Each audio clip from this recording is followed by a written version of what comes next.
Hello students, the topic we are going to discuss today is thyroid gland, their location, their hormone and function. Okay students, आज हम आपको thyroid gland के location के बारे में, उनमें कौन सा हार्मोन सेक्रेट होता है और उनका क्या फंक्शन होता है, इसके बारे में आपको हम बताएंगे। तो आप स्टूडेंट्स, आप स्ट्रक्चर देख रहे हैं, इसमें एक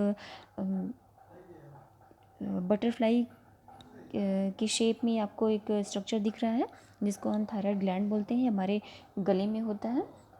ओके, ये दो पार्ट में डिवाइड आपको दिख रहा है, जिसमें दो पार्ट नहीं, ये लोब होते हैं, दो लोब होते हैं। इसमें बीच के इसके अंदर फॉलिकल्स होते हैं और कुछ फॉलिकुलर सेल्स होती हैं जिसको हम सी सेल्स बोलते हैं, जो सेक्रेट करती हैं थायरोकैल्सिटोनिन, जो कि एक पेप्टाइड होता है। ये इनका सेक्रेशन करती हैं। ओके स्टूडेंट्स, तो आप इसको देख लीजिए।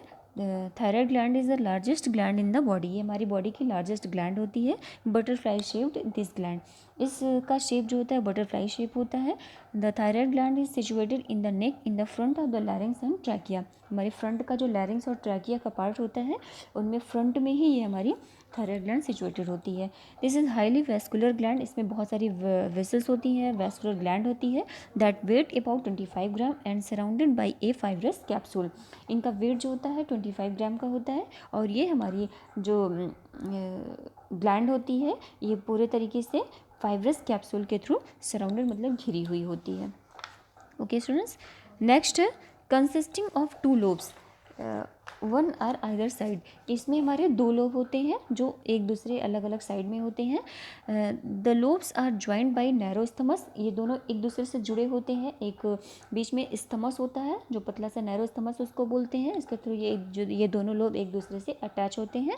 द लोब्स आर रफली cone shaped about 5 centimetre long and 3 centimetre wide. इनका जो दोनों लोब होता है वो रफ शेप का होता है। ऐसा कुछ नहीं है कि एकदम इतने छोटा बड़ा वो भी हो सकता है। तो इनका जो लंबाई होती है वो 5 सेंटीमीटर होती है और जो ये चौड़ाई होती है वो 3 सेंटीमीटर की होती है। Next students, 2 parathyroid gland is against the posterior surface. इनका जो पीछे का सर्फेस होता है उसमें 2 पैराथायराइड ग्लैंड्स इसी में ही अटैच होती हैं। The gland is composed of cuboidal epithelium that forms super spherical follicles. जो ग्लैंड होती है इसमें क्यूबोइडल एपिथेलियम सेल्स होती हैं जो हमारा फॉर्मेशन करती हैं स्फेरिकल फॉलिकल्स का। Okay, these secrete the store colloid a thick sticky protein material. जो हमारे फॉलिकल्स होते हैं इनके अंदर सीक्रेट होता है, ये स्टोर किए होते हैं कोलाइड्स का, और ये इसमें थिक स्टिकी प्रोटीन का मटेरियल होता है। जो पैराफॉलिकुलर सेल्स होते हैं इसको हम सी सेल्स बोलते हैं, विच सीक्रेट द हार्मोन कैल्सिटोनिन। हमारी बॉडी में जो हार्मोन्स कैल्सिटोनिन का सेक्रेशन होता है वो हमारी पैराफॉलिकुलर सेल्स होता है, जिसको हम सी सेल्स बोलते हैं। सेक्रेटेड हार्मोन्स, इनका जो हार्मोन सेक्रेट होता है वो कौन कौन से हार्मोन सेक्रेट करते हैं? The thyroid gland release T3 and T4। T3 को हम ट्राई आइडोथायरोनिन एंड T4 को हम थायरोक्सिन हार्मोन्स भी बोलते हैं। These hormones play important role in regulation of our body energy levels, internal temperature, skin, hair and nail growth। जो हमारे ये हॉर्मोन्स सेक्रेट होते हैं उनका इम्पॉर्टेंट रोल होता है बॉडी को रेगुलेट करने में, एनर्जी लेवल को रेगुलेट करने में इंटरनल टेम्परेचर को मेंटेन करते हैं, ये skin, hair and nail growth को ये मेंटेन करते हैं। Next students, T3 and T4, ये हमारे हॉर्मोन्स कौन सा रोल, इनका क्या रोल होता है? Iodine is essential for the formation of thyroid gland hormones. जो आयोडीन का हमारा फॉर्मेशन होता है वो हमारी थायराइड ग्लैंड से होता है, जो हमारे T3 एंड T4 के थ्रू होता है। The body's main source of iodine are sea food, vegetable grow in iodine rich soil and iodinated table salt in the diet. जो हमारे मेन सोर्स होते हैं आयोडीन के वो हमारे सी फूड में होते हैं, वेजिटेबल्स में होते हैं, बहुत ज़्यादा ही होते हैं, और ये बहुत ज़्यादा सॉइल्स में होते हैं। आयोडीनेटेड जो हम नमक खाते हैं जो आयोडीनेटेड होता है उसमें भी आयोडीन होता है, जो हमारे इस तरीके से हम इनको लेते हैं। T3 and T4 affect the most cell of the body. जो ये हमारे T3 T4 हमारी सेल्स को अफेक्ट करते हैं, जो कि नंबर फर्स्ट देखिए, increase in the basal metabolic rate and heart and heat production. जो हमारे बेसल मेटाबॉलिक रेट होते हैं और जो हीट का प्रोडक्शन होता है, उनको ये हमारी बॉडी में इंक्रीज़ करते हैं।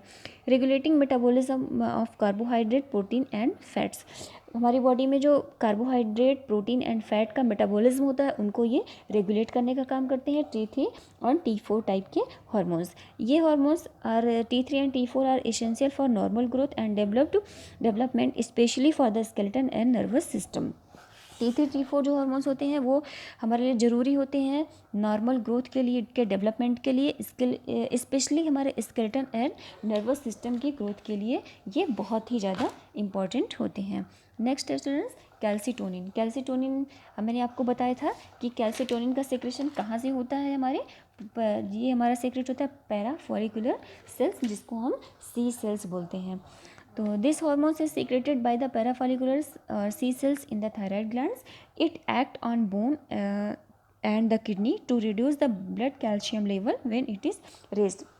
ये हार्मोन्स तब सेक्रेट होते हैं जब हमारी बॉडी में ब्लड के थ्रू कैल्शियम लेवल बहुत ज़्यादा, किडनी में, बोन्स में एंड किडनी में दोनों जगह पर ब्लड के थ्रू कैल्शियम लेवल बहुत ज़्यादा हाई हो जाता है, तब हमारा कैल्सीटोनिन का हार्मोन्स का सेक्रेशन होता है और ये इनको जा कर के मेनटेन करते हैं। Release of calcitonin stimulated and increase in blood calcium. जब ब्लड में कैल्शियम का लेवल बहुत ज़्यादा होता है, तब भी हमारे ये कैल्सीटोनिन का सेक्रेशन होता है। इनका ये फिर अपना लेवल बढ़ा करके इनके कैल्शियम के लेवल को कम करते हैं। This hormones is important during childhood when bones undergo considerable changes in size and shape. इस हार्मोन्स की बहुत ही ज़्यादा इम्पोर्टेंस तब होती है जब चाइल्डहुड की कंडीशन होती है, बच्चा बहुत छोटा होता है, जब उनकी साइज, शेप, सब कुछ बॉडी का बनता है, बोन्स बनती हैं, उस समय पर हमारे कैल्सीटोनिन की बहुत ज़्यादा ज़रूरत पड़ती है। Function of thyroid gland. Thyroid gland के क्या फंक्शन होते हैं? Action on basal metabolic rate, BMR में इनका बहुत बड़ा रोल होता है, ये इनको रेगुलेट करने का काम करते हैं। Next, action on protein metabolism, carbohydrate, fat and vitamin metabolism. ये हमारे जितने भी कार्बोहाइड्रेट, प्रोटीन, विटामिन का जो मेटाबॉलिज्म होता है, वो हमारा थायराइड ग्लैंड के ही थ्रू होता है। एक्शन ऑन बॉडी टेम्परेचर, इनका मेन रोल होता है बॉडी के टेम्परेचर को मेंटेन करना। एक्शन ऑन ग्रोथ, बॉडी की ग्रोथ को मेंटेन करना, बॉडी की वेट को मेंटेन करना। और blood, action on blood, action on respiration, blood को मेंटेन करना, ब्लड में कैल्शियम के लेवल को मेंटेन करना। और इनका एक्शन होता है रेस्पिरेशन में, हमारे रेस्पिरेशन को, ब्रीथिंग को हमारे अच्छे से रेगुलेट करना। तो स्टूडेंट्स, आपको मैं ये बता दूं, अगर थायराइड ग्लैंड की में कोई प्रॉब्लम होती है तो हमें इनकी जो डिज़ीज़ होती है, कौन सी डिज़ीज़ होती है? गोइटर होती है, जो हमारी किसकी कमी की वजह से होती है? आयोडीन की कमी से हमारी ये ग्लैंड्स क्या होती हैं, आगे इनमें स्वेलिंग हो जाती है और ये बाहर की तरफ निकल आती हैं। Okay students, thank you.